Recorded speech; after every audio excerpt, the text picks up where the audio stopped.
సుమన్ టీవీలో మీ business promotions కోసం ఈ కింది నెంబర్ను సంప్రదించగలరు. నమస్తే, వెల్కమ్ టు సుమన్ టీవీ. నేను విష్ణు. ప్రస్తుతం నాతో పాటు QPFP qualified person finance professional Chari గారు ఉన్నారు. వారితో మాట్లాడదాం. సార్ నమస్తే. సార్ చారి గారు. నమస్తే అండి.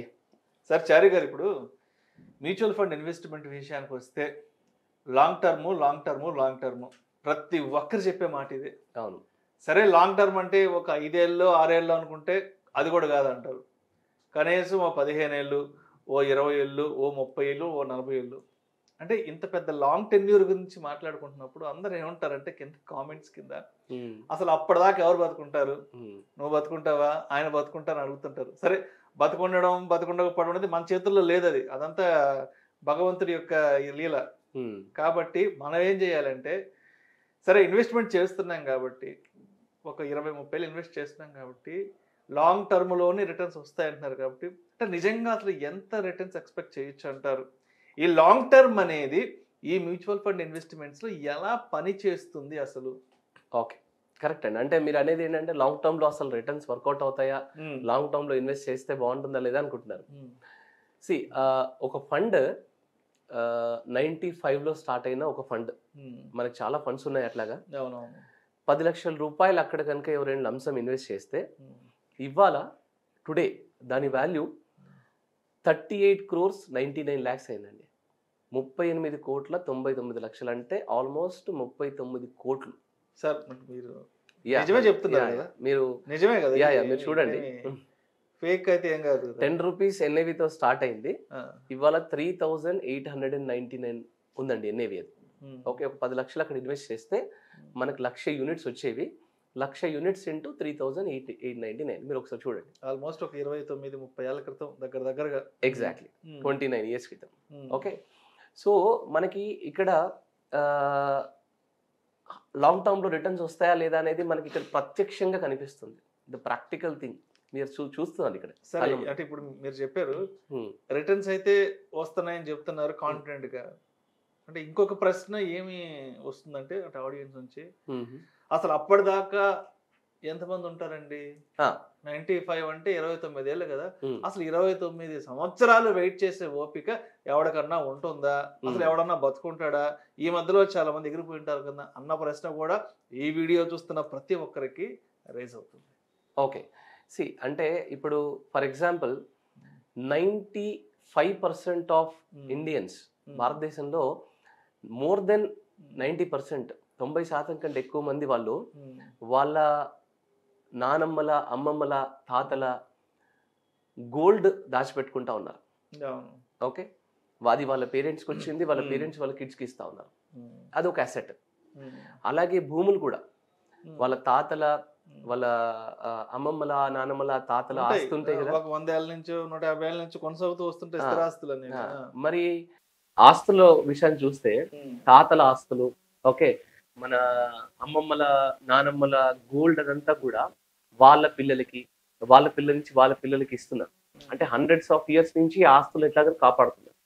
అదే తాతల భూములు, వాళ్ళ అమ్మమ్మల, నానమ్మల భూములు, తాతల భూములు, ఇవన్నీ కూడా ఇస్తున్నారు అసెట్స్ గా. సో అక్కడ మనకు ప్రాబ్లం లేదు. ఇవాళ చూడండి మీరు, కోర్టులలో ఉన్న చాలా కేసులు ఈ ఆస్తులకు సంబంధించిన కేసులే ఉంటాయి. 90% కేసులు ఇవే ఉంటాయి. అయితే ఈ ఆస్తులనేమో ఇన్ని రోజుల నుంచి కాపాడుతున్నారు. మ్యూచువల్ ఫండ్కి వచ్చేసరికి క్వశ్చన్స్ వస్తాయండి. మనకి ఏమవుతుందంటే, ఇన్ని లాస్ట్ 100 years లో ఈ ఆస్తులను ఎట్లాగైతే వాళ్ళు కాపాడుతున్నారో ఈ ఆస్తిని కూడా అలాగే లాంగ్ టర్మ్ ఆస్తి లాగా చూడాలండి. కానీ ఎందుకు మ్యూచువల్ ఫండ్స్ విషయంలో ఆ వెయిట్ చేయడం అనేది అది ఎవరి వల్ల కావట్లేదు? అంటే మ్యూచువల్ ఫండ్స్ అనగానే ఒక 15-20 ఏళ్ళు అనగానే ఆ మాట నచ్చట్లేదు పబ్లిక్ కి. బట్ యాక్చువల్ గా ఇప్పుడు ట్రెండ్ చేంజ్ అయ్యింది. ఇప్పటి వరకు ఒక లెక్క, ఇప్పటి నుండి ఒక లెక్క. ఎందుకంటే ఈ ఆస్తులు ఏవైతే ఉన్నాయో ఆ ఆస్తుల కంటే ఇది అన్ని పారామీటర్స్ లలో మ్యూచువల్ ఫండ్ అనేది అద్భుతంగా ఉంది. ఓకే, ఇప్పుడు డేటా చెప్తుంది మన వాళ్ళకి ఏంటంటే అది కంప్లీట్ గా ప్యూర్ ప్రూఫ్ కనిపించాలి. అది కనిపిస్తుంది. నేను ఏం చెప్పాను, ఇప్పుడు 10 లక్షల రూపాయలు ఇన్వెస్ట్ చేస్తే 38 కోట్లు అయింది. ఇది మన కళ్ళ ముందు కనిపిస్తుంది. మీరు అడిగారు కదా లాంగ్ టర్మ్ వెయిట్ చేస్తే నిజంగా కాంపౌండింగ్ ఎఫెక్ట్ జరుగుతాయా, అంత రిటర్న్స్ నిజంగా వస్తుందంటారని అడిగారు. మన కళ్ళ ముందు క్లియర్ గా కనిపిస్తుంది. ఇది ఫండ్ నేమ్ వచ్చేసి మనకి Nippon India growth fund. Okay, మనకి యాక్చువల్ గా అంటే ఇప్పుడు ఇంతకు ముందు దీని పేరు రిలయన్స్ గ్రోత్ ఫండ్ ఉండేది, ఇప్పుడు అది నిపాన్ ఇండియా గ్రోత్ ఫండ్. అంటే ఇక్కడ ఫండ్ ని మనం ప్రమోట్ చేయట్లేదు, బట్ జస్ట్ ఒక ఎగ్జాంపుల్ గా just for the information awareness purpose మాట్లాడుకుంటాం అంతే. అండ్ హైయెస్ట్ రిటర్న్స్ ఇచ్చిన ఫండ్స్ లో ఇది ఒకటి. ఇలాగా చాలా ఫండ్స్ ఉన్నాయి, ఇది ఒక ఫండ్. అయితే మనము ఇక్కడ నేర్చుకోవాల్సిన పాయింట్స్ కొన్ని ఉన్నాయండి. అంటే ఇక్కడ ఎంత రిటర్న్ ఇచ్చింది ఇలాంటి పాయింట్స్ కాకుండా మనం నేర్చుకోవాల్సిన పాయింట్ ఒకటి ఉంది. ఈ ఫండ్ యొక్క లాస్ట్ 30 years అంటే 29 years అవుతుంది ఇప్పుడు ఆ ఫండ్ కి. ఈ లాస్ట్ 29 years బ్రేకప్ ని తీసుకొని ఈ ఫండ్ యొక్క జర్నీలో మనం నేర్చుకోవాల్సిన కొన్ని పాయింట్స్ ఉన్నాయి. ఫస్ట్ పాయింట్ ఏంటంటే 95 నుండి 2000 వరకు అంటే ఫస్ట్ 5 years లో 10 లక్షలు ఇన్వెస్ట్ చేసిన వాళ్ళ వాల్యూ 24 లక్షలు అయిందండి, 24 lakhs అయింది. తర్వాత ఇంకొక 5 years 95 నుండి 2005 వరకు. ఓకే, 2005 వచ్చేసరికి ఎంత అయింది? 1,74 lakhs అయింది 10 years లో. అండ్ అదే 2010 వచ్చేసరికి ఓకే 15 years టైం 5,18 lakhs అయింది. అండ్ అగైన్ 2015 వచ్చేసరికి 7.83 crore అయింది 20 years లో. అండ్ 25 years లో 11.58 crore అయిందండి 25 years లో. లాస్ట్ 4 years లో 11.58 crore కాస్త 38 crore. Oh my God. ఈ జర్నీ బ్రేకప్స్ చాలా ఇంట్రెస్టింగ్ గా ఉంటుంది, చాలా ఇంపార్టెంట్ పాయింట్ ఇక్కడ.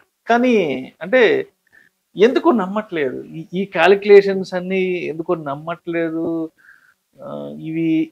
ఇవి నిజం కావేమో, ఇవన్నీ తప్పుడు లెక్కలేమో, ఇవన్నీ ఫేక్ ఏమో అంటూ కూడా రకరకాల కామెంట్స్ పోస్ట్ చేస్తుంటారు కదా. అంటే నిజంగా మ్యూచువల్ ఫండ్స్ అనేది ఎలా చేసిందంటే నమ్మడానికి కూడా నిజంగా నమ్మకం లేకుండా అంత అద్భుతమైన రిటర్న్స్ ఇచ్చింది. అంటే ఇక్కడ ఎలా ఉంటుందంటే చారి గారు, ఒక రియల్ ఎస్టేట్ ఇన్వెస్ట్మెంట్ ని నమ్ముతారు.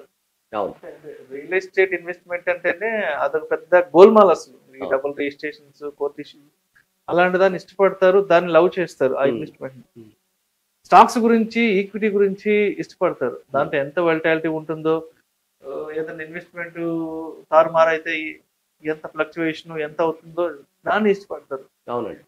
బట్ ఎంఎఫ్ వచ్చేటప్పటికి ఇక్కడ ఏం చెప్పినా కూడా నమ్మట్లేదు. ఎంఎఫ్ విషయానికి వస్తే ఇదేదో ఒక గాల్లో మాటలు, గాల్లో దీపము, ఇవన్నీ తప్పుడు లెక్కలు, తప్పుడు మాటలు అంటూ కూడా కామెంట్స్ పోస్ట్ చేస్తూనే ఉంటారు కదా. మీరు అన్నట్టు ఒక చిన్న కన్ఫ్యూజన్ అయితే ఉందండి. మనకి నమ్మకం రావడానికి చాలా టైం పడుతుంది. అంటే first of all mutual funds తప్పుదోవలో వెళ్ళడానికి రీజన్ ఏంటంటే స్టాక్స్, మ్యూచువల్ ఫండ్ ఒకటే అనుకుని చాలా మంది ప్రమోట్ చేసుకుంటూ వచ్చారు. అలాగే ఇన్వెస్టర్స్ కూడా మైండ్ లో పడిపోయి ఓకే ఒకటి. రెండోది, ఇంతకుముందు మ్యూచువల్ ఫండ్ రికమెండ్ చేసేటప్పుడు కింద underline mutual funds are subject to market risk, ఇలాంటి లైన్ ఉంది. ఇప్పుడు ఏంటండి, మ్యూచువల్ ఫండ్స్ సహీ అని చెప్పేసి సచిన్ టెండూల్కర్, ధోని లాంటి వాళ్ళు వచ్చి ప్రమోట్ చేస్తా ఉన్నారు. సో కాన్ఫిడెన్స్ అనేది స్లోగా స్టార్ట్ అయింది. ప్లస్ మ్యూచువల్ ఫండ్స్ అంటే స్టాక్స్ కాదు, మ్యూచువల్ ఫండ్స్ అంటే సపరేట్ ఎంటిటీ. ఇవి అన్ని బిజినెస్ లో మన మనీ డైవర్సిఫై అవుతుంది. దీంట్లో డెట్ ఫండ్స్ కూడా ఉంటాయి, దీంట్లో బ్యాలెన్స్ ఫండ్స్ కూడా ఉంటాయి, రిస్క్ లేని ఫండ్స్ కూడా ఉంటాయి. లాంగ్ టర్మ్ వెయిట్ చేస్తే ఆ రిస్క్ కూడా తగ్గిపోతుంది అనే స్లో అవేర్నెస్ అనేది ఇప్పుడు స్టార్ట్ అయిందండి. మీరు చూడండి, నేను చెప్తున్నాను చూడండి, నెక్స్ట్ 10 years లో గోల్డ్, ల్యాండ్ ఇన్వెస్టర్స్ చాలా తగ్గిపోతారు. ఎందుకంటే ఇండియన్స్ కి నమ్మకం రావడానికి మాత్రమే టైం పడుతుంది. నమ్మకం ఒకసారి వచ్చిన తర్వాత ఆగేది లేదు. మీరు చూడండి, ఆల్రెడీ వస్తున్న ఫ్లో మామూలుగా రావట్లేదు. ఇండియాలో మ్యూచువల్ ఫండ్స్ త్రూ వస్తున్న ఫండ్స్ చూసి ఫారెన్ ఇన్వెస్టర్స్ కూడా ఆశ్చర్యపోతున్నారు. ఇంతకు ముందు ఫారెన్ ఇన్వెస్టర్స్ కనుక డబ్బులు తీసేస్తే ఇండియన్ మార్కెట్స్ ఒకటేసారి ఇట్లా కుప్పకూలేదు. కానీ ఇప్పుడు అలాంటి లేదండి. రీటైల్ ఇన్వెస్టర్స్ వల్ల మార్కెట్ ఏమి ఎఫెక్ట్ అవ్వట్లేదు, అది అలా కంటిన్యూ అవుతుంది. సో ప్రాబ్లం లేదండి. అంటే వాళ్ళకి నమ్మకం వచ్చే వరకే ఈ టైము. ఇలాంటి క్వశ్చన్స్ అన్ని, ఇలాంటి కామెంట్స్ అన్ని కేవలం నమ్మకం లేని వాళ్ళు, ఇంకా దాని గురించి అవేర్నెస్ లేని వాళ్ళు, ఎడ్యుకేషన్ లేని వాళ్ళు అంటారు తప్ప అదర్వైజ్ ఇది డెఫినెట్ గా మంచి ప్రోడక్టే. అండ్ మీరు నెక్స్ట్ రానున్న 10-15 years లో మీరు క్లియర్ గా గమనిస్తారు. అంటే మైగ్రేషన్ కంప్లీట్ గా గోల్డ్, రియల్ ఎస్టేట్ నుంచి మైగ్రేషన్ అవుతుంది. సో ఇక్కడ కాంపౌండింగ్ అనే ఫార్ములాని పట్టుకోవాలండి. నేను చెప్పిన ఈ ఫండ్ నుంచి మనం నేర్చుకోవాల్సిన పాయింట్ ఏంటంటే కాంపౌండింగ్ ఫార్ములా చూడాలి. ఏమవుతుంది అంటే కాంపౌండింగ్ ఫార్ములా ఏంటి? R divided by 100 to the power of T, అంటే returns divide by 100 to the power of 10 years. మనం ఏం చేస్తున్నామంటే రిటర్న్స్ వెనకాల పరిగెడుతున్నాం ప్రతిసారి. అది 10% ఇచ్చిందా, 20% ఇచ్చిందా, 30% రిటర్న్ ఇచ్చిందా అని రిటర్న్స్ వెనకాల పరిగెట్టడం స్టార్ట్ చేస్తాం. కానీ పరిగెట్టాల్సింది 10 years వెనకాల. లాంగ్ టర్మ్ అని ఎందుకు అంటున్నామంటే కాంపౌండింగ్ ఫార్ములా అనేది 10 years తోటే మనకి కాంపౌండింగ్ ఫార్ములా పెరుగుతుంది. ఎంత ఇప్పుడు చూసారు కదా, 25 సంవత్సరాలు ఇన్వెస్ట్ చేసింది ఒక సైడ్ అయిపోయింది, కేవలం లాస్ట్ 5 years 4 years లో వచ్చిన రిటర్న్ ఒక సైడ్ అయిపోయింది. సో లాస్ట్ 4 years 5 years లో వచ్చిన రిటర్న్ ఏదైతే ఉందో ఆ 24-25 years వచ్చిన రిటర్న్ ని మొత్తం కలుపుకొని ఇచ్చిన కాంపౌండింగ్ రిటర్న్ అన్నమాట. సో మ్యూచువల్ ఫండ్ అనేది బాగా లాంగ్ టర్మ్ ఉంటే ఉన్న అన్ని అసెట్ క్లాస్ కంటే కూడా అద్భుతమైన రిటర్న్ ఇచ్చే కెపాసిటీ ఉందండి. రెండవది ఇంకోటి మీరు అన్నారు చూడండి, వాటి మీద నమ్మకం పెట్టుకుంది. ఎందుకంటే అవి టాంజిబుల్ ప్రోడక్ట్స్, కనిపిస్తుంటాయి కళ్ళకి. ఇది కనిపించదు. ఇది బిజినెస్ లో ఇన్వెస్ట్మెంట్ అవుతా ఉంటుంది. సో ఎకానమీ సైకిల్ తిరిగినప్పుడు కొంచెం మార్కెట్ ఫ్లక్చుయేషన్స్ ఉన్నప్పుడు కొంచెం టెంపరీ భయం అనేది ఉంటుంది. కానీ అదర్వైజ్ డెఫినెట్ గా లాంగ్ టర్మ్ లో మ్యూచువల్ ఫండ్స్ అద్భుతమైన రిటర్న్స్ ఇస్తాయి. ఎవరైతే నేను లాంగ్ టర్మ్ వెల్త్ క్రియేట్ చేయాలనుకుంటున్నాను, నా పిల్లలకి అసలైన ఆస్తులు ఇవ్వాలనుకుంటున్నాను అనుకోండి, నెక్స్ట్ 20-25 years నెక్స్ట్ 30 years మాత్రం ఇలాంటి మ్యూచువల్ ఫండ్స్ ఇలాగ అద్భుతమైన రిటర్న్స్ వచ్చే ప్రోడక్ట్ లో కంఫర్టబుల్ గా ఇన్వెస్ట్ చేసుకోవచ్చు. Thank you sir, thank you so much. Thanks అండి, నమస్తే.